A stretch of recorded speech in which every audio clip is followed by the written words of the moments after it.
Hi there, and welcome to another episode of At the Gigs. This is one of your hosts, Jared. And this is the other one of your hosts, Kieran, and this is At the Gigs episode 18.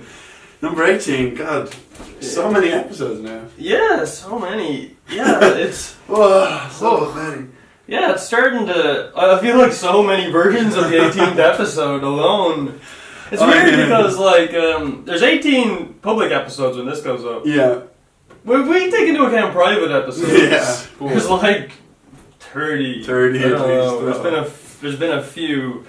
Maybe one day we don't keep the footage. Who am I kidding? I was going to suggest we could release the outtakes, but So we should just reformat it every day. We just get rid of it because we have two slow SD cards to work with, and a camera that may or may not be good. We don't know enough yet. At least it was free, I guess. Yeah, we got it for free. I didn't pay $1,000 for this piece of shit. Yeah, no, that would have been devastating. Well, it's nice that we got it for free, so we can't complain too much. No. But then again, if somebody gives you something inconvenient for free, are they still giving you a gift? But humans, we like growth. We don't like just being happy with our lot. We want better, bigger, better things. That's how civilizations develop. Yeah. No, exactly. This is barbaric. We're working with fucking sticks and stones here. So maybe one day we'll graduate to a Canon C300 or something. Yeah. Just dropping a few hints there. But right now we're doing what we can. We have an 80D, God. 80D. It's actually a good camera. It's just that we're having a little bit of issues with it right now. You know what? They don't want to hear better. They don't want to. They don't want to know. They want to know about what show we went to, what gigs we were at. That's what they want to know about. And God damn it, I intend to tell them. Yeah. If you don't, I sure will. One of us will tell you. Where the hell were we? We were at Bulmer's Forbidden Fruit 2018. Nice. Not 2017, not 2016. That comes in with our 18 episode. 18 for 18. What a coincidence. And then, if Pearl Jam is our 20th episode, their seminal album 10 is half of 20. Yeah, so also. DJ 20. Yes. Oh my god, we could do that. Yeah. If we don't. If there's not one in between. If there's not one in between. But we try to be as teamed as possible, though. Yes. So. Yeah, so. What did you think of Forbidden Fruit?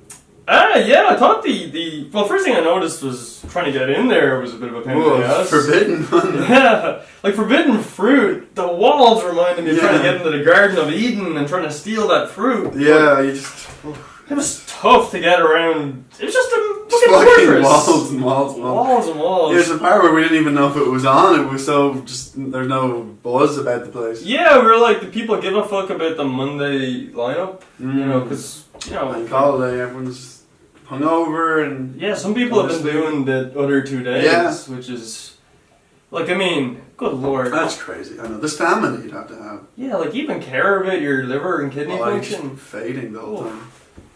Ugh. Yeah, Jesus. But the setup though was actually once we got in, beautiful. Yeah, it's lovely. It was so cool. All the stalls and just the tents and all that stuff. They each of the tents. So there was the 100% Irish stage. Yeah. There was the undergrowth stage. Yes. And there was the just main, I guess. Yeah, original. Oh, huh. Yeah, everyone else was a cover band. Yeah, the original stage. But they all had different kind of gimmicks to it. So the 100% Irish kind of looked like it was definitely not bare bones, but kind of like a little tarp type thing. Yeah. And then the undergrowth had this weird circus tent. Yeah, it was kind of cool, pretty. And then the main stage was just like a big stage. Standard, stage. So.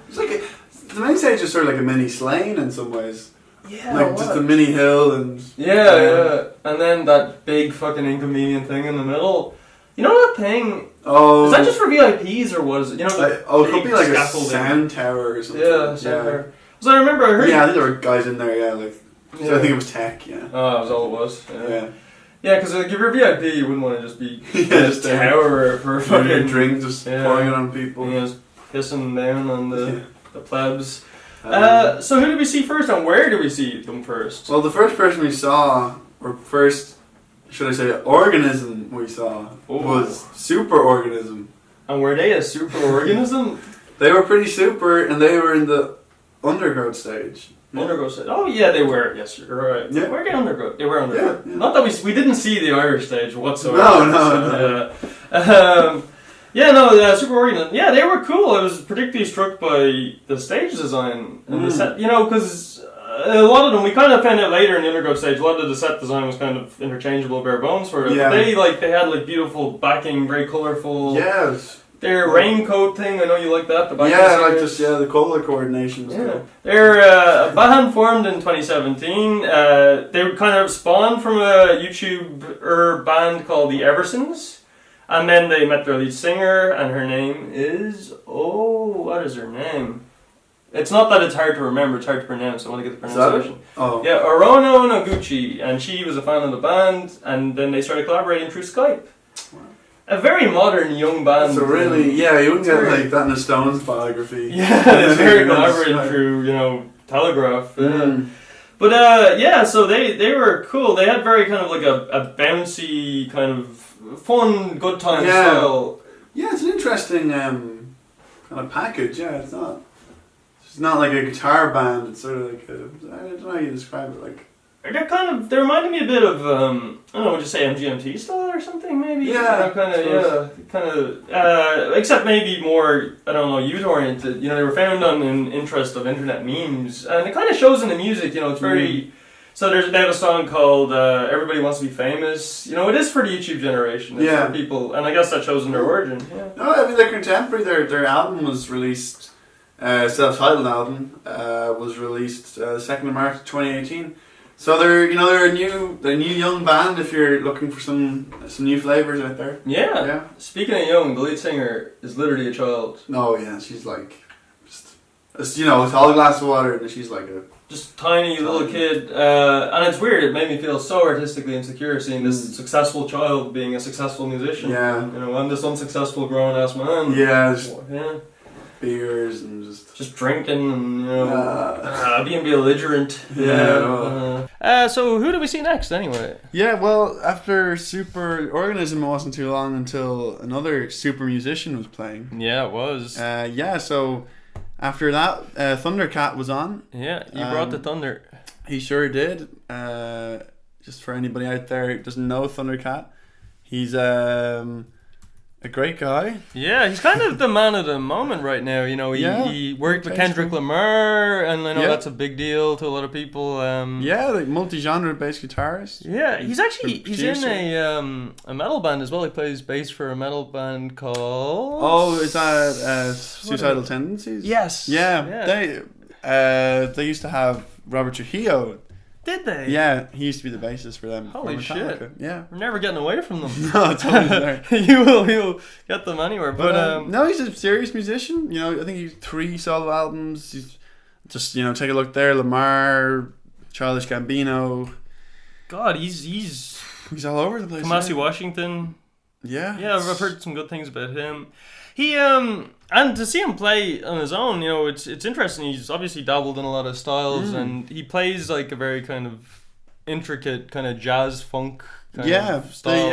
I was surprised by the stage setup. With just him, keyboards, and a drummer. When I was listening to Drunk, it sounded very complicated, and there would be another 3 guys up there. Way more produced. Yeah, he definitely pulls it off. He can just play bass really fucking well. Yeah, he's good. Yeah, at what he does. I noticed at the start. I remember I kept thinking that Them Changes kept coming on. I was completely wrong both times, but he definitely has a style that's identifiable. Yeah, it's definitely good to have him on at 5 to 6 slot. Him closing just I just send everyone home just feeling so weird. Yeah, just kind of zany. Because it's definitely an afternoon act. Someone you want to see, but someone you want to see, but not see last. Yeah, definitely not see last. But he fits ideally into a festival afternoon lineup. I think that Yeah, he's just very easy to listen to, very easy to take. Kind of cool. washes over you. It's pleasantly weird. Definitely, yeah. They call it acid jazz, I guess, and that makes I perfect can see sense that, to me. yeah. Yeah, no, it's cool. Up next, we decided to pay a visit to the main stage, or the original stage. Original? Yeah, original stage. Yeah, you can say main if you want, I don't mind. Whatever they want to call it, I guess. You know, we'll say the verbiage given to us by the festival. You know. Okay. Yeah. Yeah. So we saw Grizzly Bear, which were a band that I had heard of. I must confess, I didn't know anything about them going into it. I still don't. I still don't know much about Grizzly Bear. Not gonna lie. Except I oddly knew one of their songs very well. I just didn't know it was Grizzly Bear. So I guess we'll just so Grizzly Bear is an American rock band from Brooklyn, New York, formed in 2002. They consist of you don't care who the members are, do you? At least there's a guy called Bear in it. Oh, that's interesting. Bear, that's Christopher cool. Bear. That makes sense. Oh, that's cool that they had a thing. Well, we'll mention Christopher Bear, but the others ain't getting a name. They employ traditional and electronic instruments and has been categorized as psychedelic pop, folk rock, and experimental, as well as art rock, I'm noticing there in the corner. And lots of vocal harmonization, which is shown in the one song that I kind of knew, 2 weeks. I know you don't really have much of a recollection of Grizzly Bear. No. It's weird, right? Yeah. I enjoyed it, like the atmosphere, but I don't. Yeah, I just didn't. There was a few bands that, I couldn't kind of separate for a while. It just felt like a nice sort of backdrop. I don't know. It's strange because I guess I know we didn't really plan it. We saw like a bit of Spoon, but we're not going to show. Yeah, we can't really get into it. Yeah. But like they were kind of the epitome of that emotion of like just blending in. Like nobody went, and it was on the original stage, and like there was hardly anybody there. Yeah. We were right at the front, and there just wasn't a real atmosphere for it. You know, they didn't draw like say even Superorganism. You know, I know it's a smaller stage, but the atmosphere wasn't the same. Yeah. So I kind of felt that with Grizzly Bear, they had a better crowd. Yeah. But I don't know. But who did we see next, Jared? Yeah. Well, after Grizzly, we returned to our favorite place, the undergrowth stage. We did. And we saw one of my favorites, Warpaint. Warpaint, yeah. And yeah, they really were them and Thundercat were the kind of that was selling definitely the point pull. for That's me. where I wanted to go, Yeah.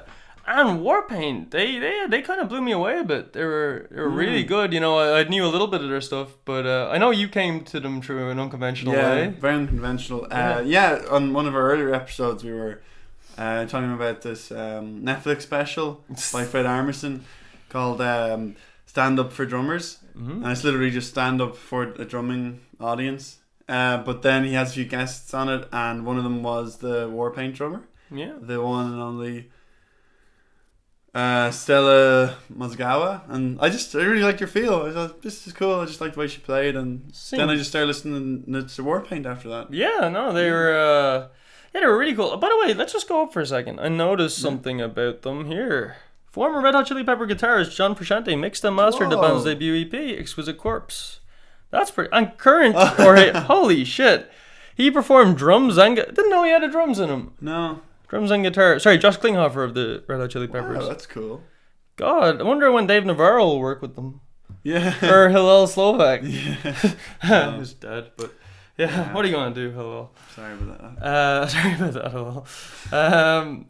So Warpaint, the American indie rock band from Los Angeles, California, formed in 2004. All that stuff. Their genre are art rock, dream pop, psychedelic rock. Yeah, it's definitely psychedelic. Like 100%, yeah. It's a cool vibe. It's like it's not like an unsettling vibe. It's like a... Yeah, it's definitely an intense... It's quite cerebral, you know. The music has kind of difficult, unusual chord progressions and things. Like, it doesn't feel, you know, streamlined at all. It's uncompromising, I would say. But they're badass, so... Yeah, they really take you places. I don't know. Is there anything... What's like your favorite song of theirs? Elephant is a good. Yeah, I really like Elephant. Yeah. That's a good one. Or... Elephant is badass. What's that one that's great? New Song? We have New Song coming up for people. That's good. Oh, yeah, New Song is great. Yeah. Undertow. I don't know Undertow by name. I'll probably know what to listen to. But, is this all we got on Warpaint? I feel like we had lots more on Warpaint. I think they're a great representative of like female rock music, kind of. Yeah, I mean they're an all-female group, and I feel like well, that's the term, is it girl power? I guess girl power. In rock seems to be quite a kind of a current thing. Like in the Irish scene, there's Girlfriend, there's Pillow Queens. There seems to be. There's even festivals that are like aimed in like all female performers. So it seems like a very contemporary thing. Now, I don't think Warpaint really, a trade on that or whatever. But if you're into girl power and looking for a full on girl band, no man. Yeah, this is a great band to. Not a man in sight. Is there a drummer or a man actually? No, he's not. He's Stella. Who was a male drummer recently? We were watching a video of a band with a band. I thought I saw it was like slow mo. Was there not a Warpaint video with a dude drummer? Really? Oh yeah, sorry. I know it's the chick from Stand Up for Drummers, but there's a video. It's like a slow mo video. Well, I mean, there's men on the wiki page. There we go. Yeah, that might have been it. At one point, anyway. They had a. Well, let's see when Stella joined. Actually. Yeah. She's cool.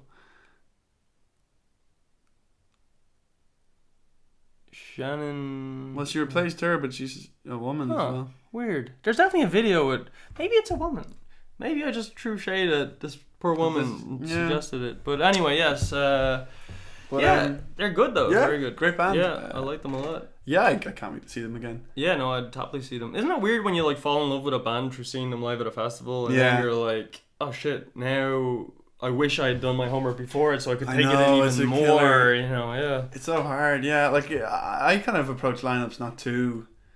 I used to think, I won't like any of it, so it'll be shit. But there just seems to always be at big festivals, like just always just something to check out. Yeah, there's always like something. Yeah, that's interesting. Like I kind of by my nature I prefer like a concentrated artist that I like really like. Yeah, but it's definitely cool like discovering people. It's a great way for artists to kind of sell themselves as well. Yeah, definitely. Because actually, with a lot of the acts, there's that kind of. It's piqued my curiosity again to try them out. I mean, that's the old-fashioned way. You would just tour. Yeah. Till your legs fell off, and that would build an audience, and it does work. Yeah, no, totally, yeah. I'm way more into seeing these guys and girls next time. I think, I'd see pretty much everyone on our list. Yeah, sure. So, I guess moving on, Kieran, our last act of the night. The headliners, the most heavily promoted act of the night, to the point where I heard a radio thing saying, this name of this band that I'm about to say, plus special guests. Like, what? That's a weird way. But it is, isn't it? Yeah. I think actually, you know what got us to 500 views last time? That was the episode where we kept people waiting. We were like coming up later in the show, We like gave teasers, so I'm about to announce a big name. We built anticipation. Yeah. So here comes the big name, everybody. Drum roll, please. The War on Drugs. Yep. There you go. Yeah. That's it. So The War on Drugs is a American indie rock band from Philadelphia, Pennsylvania. They formed in 2005. It consists of guitar, vocals, bass, keyboards, drums, saxophone, keyboards, guitar. It was founded when Kurt Weill and Andrew Granduciel started hanging out, and they started writing songs together and enough to make a first record. And then Kurt Weill since departed. You seem familiar with him. I'm familiar in as much as I've seen posters and Whelan's. Okay. Yeah, like I'm pretty sure he played Whelan's not super long ago, within the last year. Right. Yeah, I'm pretty sure. I just saw there's a poster that was there. I guess they're obviously they have a lot going on. I feel like I heard that this was their first performance in a good few years. Wow, because I thought they were really good. Yeah, no, me too. I liked it. They reminded me a bit of U2 in some ways, but like a more younger kind of energetic, I guess U2. Yeah.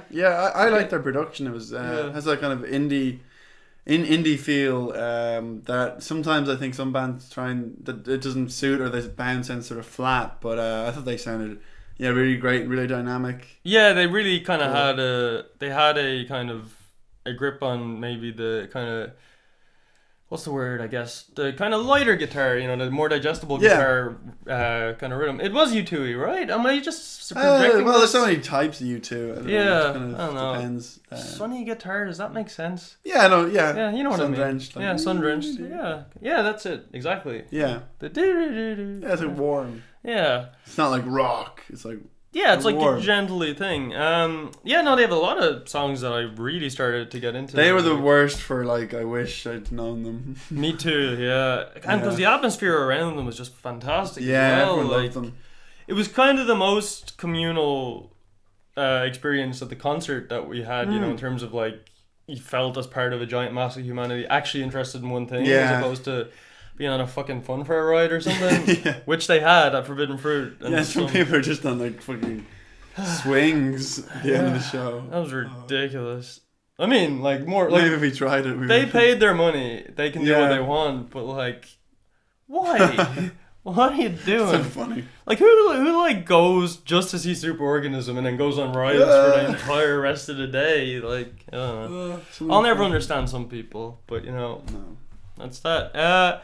So with the War on Drugs, though, they have recent Grammy Award-winning Best Rock Album. So wow, that's serious. yeah, because I never That's really stupid. I didn't know that. Like 2017, their newest album. It's weird that, like, I never really kind of could place them on how big they were on the rock scale. I thought it was a strange headliner, to be honest. Yeah. I don't know, I guess I just didn't know enough, but yeah, they won the Grammy. Like that's they're like big. Except I guess Grammy don't care.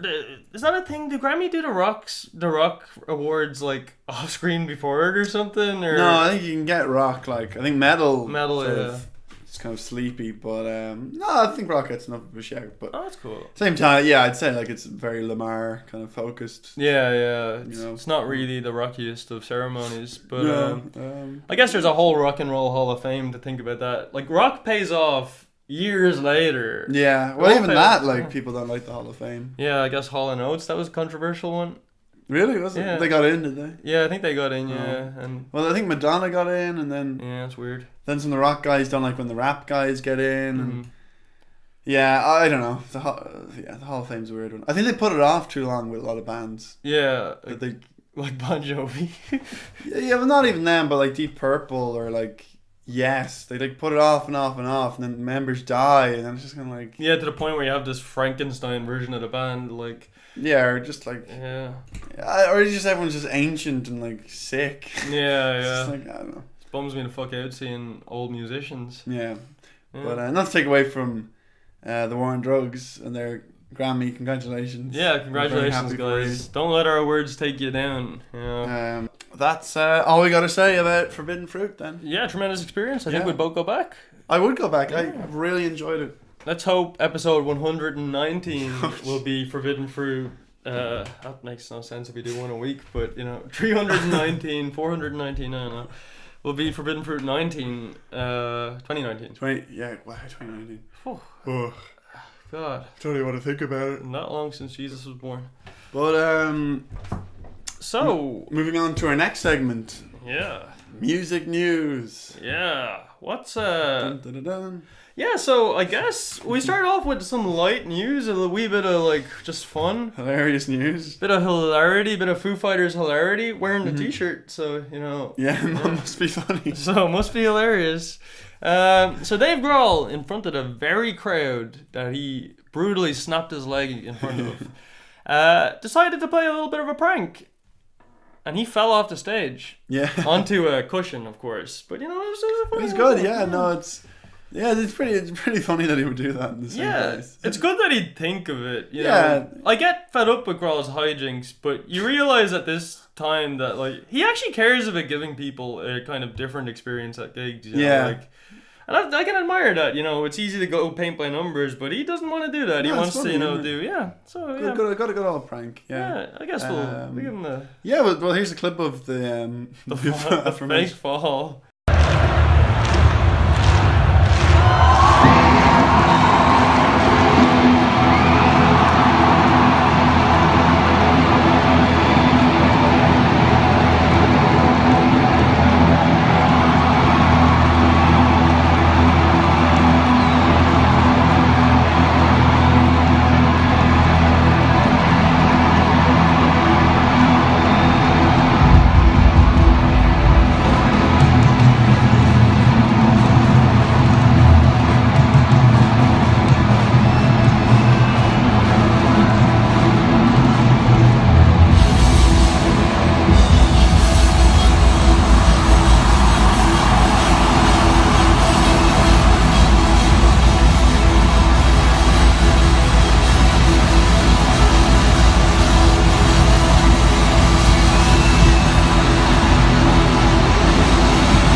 So that was hilarious.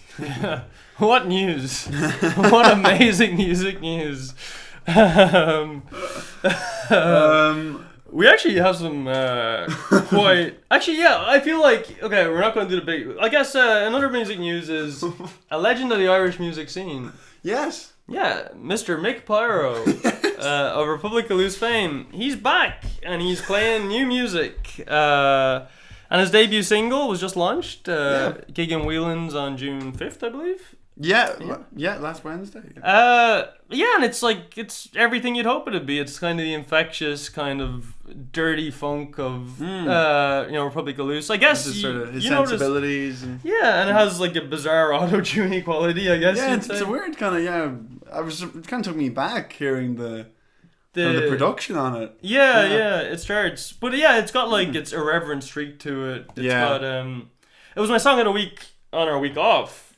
Yeah. So it's not my song of the week this week. Couldn't be, but couldn't do that 2 in a row. Oh. But it's interesting, fun, earwormy. I think I just urge everybody to listen to it. And in fact, we're gonna force you to listen to a bit of it. Yeah. You wanna take them into a clip? Yeah, so here is Mick Pyro with his brand new single, Very Strange. Enjoy.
That was Mick Pyro with Very Strange.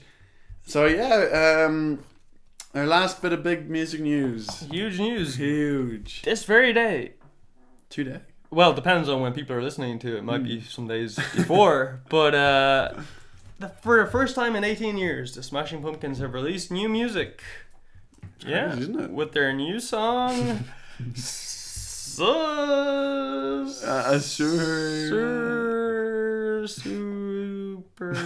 Azura, isn't it? Smashing. Do you know the name? It's Azura. How are we playing it? I can't remember. Smashing Pumpkins' new song. Let's Google it. What the fuck? Did they take it down? Did Darcy hack it? That would be amazing if she hacked the servers. That's my song. Yeah. Everybody bar Darcy is back for this. Solara. There we go. Yeah, it's weird. I always kind of thought they were kind of the more melodic band of that era, but this one it's very grungy, very kind of like they had their heaviness. No, they did, but they were kind of more they had gentle flourishes in their stuff. Yeah, I mean, melodic. 1979, and you got Tonight. Yeah, they're even Cherub Rock's kind of like, it's not gentle, but it's like kind of melodic, Yeah. But this one's just unapologetically like grungy, metally song. Yeah. Yeah, it's cool. It's his vocals are very at the forefront. Yeah. Which is. It's alright. Yeah. God, yeah, he really never shed the nasaliness, did he? No. Like, I'm into it. It has its charm, anyone can sing. Yeah. That's inspiring. But I think in the older records, it always seemed like less in the mix. Yeah. No, he's I'm happy that he's doing the Smashing Pumpkins because he just seemed to be it's a weird. He just felt like a nuisance on the scene without the Smashing Pumpkins. Yeah. Did you ever get that from him? Nuisance. Yeah, like he's just like he's dabbling in wrestling. He's like shitting on every other artist ever. You know, like he's. I just felt like he needs to be concentrated into the Pumpkins. Keep him on the Pumpkins. Yeah. Where he has a massive feud with old Wildman Corgan, you know, just loose cannon Corgan doing crazy shit. Not being a nuisance. Yeah, not being a nuisance. I'm very happy that the band is back together. It's a pity they couldn't get Darcy. Yeah, it sucks. On board. Yeah. Yeah, I'm so happy actually that the band are back together that I'm gonna pick it as my song of the week. Yeah. Really? Well, I'm so much happier. Well, I'm not even happier. I'm actually as happy. You're equally happy that you're going to pick it as... Yes, my song of the week, too. Holy shit, this is a first. This is an At the Gigs first. Yeah, God. Maybe Smashing Pumpkins can solve the Middle East peace. Yeah. You know, as well. Yeah, Bring totally. peace to the Middle East. Oh my God, did you see that tweet I sent you, actually? Yeah, that was funny. What was that? Oh, the Breeders. Kim Deal... Ah, fuck. Wish I had it here. That'd be funny for our Twitter feed, actually. That would be funny for our Twitter feed. Maybe we should flash it up on the screen when we get the still of it. Oh, yeah? Okay. Yeah, just to show people. It's a funny tweet. I don't remember the exact wordage, but fuck it. We'll put it up on screen. You can enjoy it. If you don't get it, you ain't cool. The tweet is here now. Yeah, right there. Right there. Ooh. See, it's hilarious. Yeah. Yeah, well... By my count, that's the show. 1, 2, 3, 4. What is your counter? Let's see if my numbers match. 12? I had 12 too. There we go. Can we agree on everything? We agree, yeah. Yeah, that's our show. Well, thanks for stopping by. Hope to see you next week when we will be at the Sugar Club at the Ringmasters drag race. Yeah, outside the box, we're at the gigs. And we're excited. We're tourists. We're going to be tourists watching, and we're going to bring you an interesting perspective on it. Yep. Yeah. So tune in next time for one of your hosts, Jared. And the other one of your hosts, Kieran. And this is At the Gigs, episode 18. Goodbye. Bye.